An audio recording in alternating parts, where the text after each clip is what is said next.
people should know that the Fed has a very strong culture around non-political activity, and we are committed to achieving the goals that the law gives us, and we're committed to doing so in a completely non-political way, based on the best thinking, based on the diversity of perspectives, and we're always going to do that. And it's very much in the DNA of anyone who's spent any time at the Fed. So I would want the public to be assured that we have a strong culture. It's not a fragile one. It's not subject to being disrupted.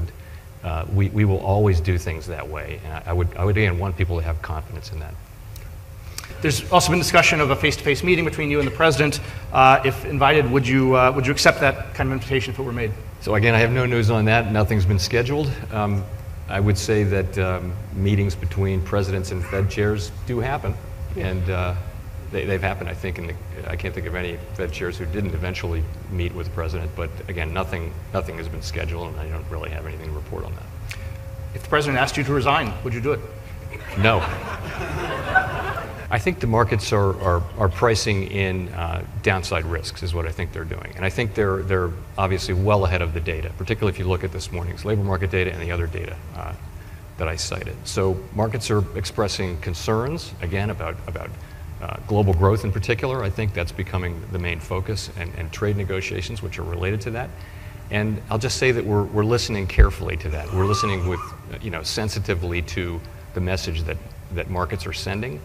And we're going to be taking those downside risks into account as we make policy going forward. So there is no preset path for policy. And particularly with the muted inflation readings that we've seen coming in, we will be patient as we watch to see how the economy evolves. But we're always prepared to shift the stance of policy and to shift it significantly if necessary in order to promote our statutory goals of maximum employment and stable prices. We had 312,000 payroll jobs added, a very strong number.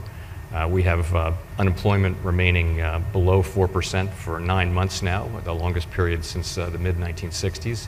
We have labor force participation picking up again and surprising to the upside, which is very, very welcome. And finally, we have wages, which are continuing to gradually move up. Average hourly earnings moved up. And that's quite welcome, and also for me at this time does not raise concerns about too high inflation. We will be prepared to adjust policy quickly and flexibly, and to use all of our tools to support the economy should that be appropriate, to keep the expansion on track, to keep the labor market strong, and to keep inflation near 2%.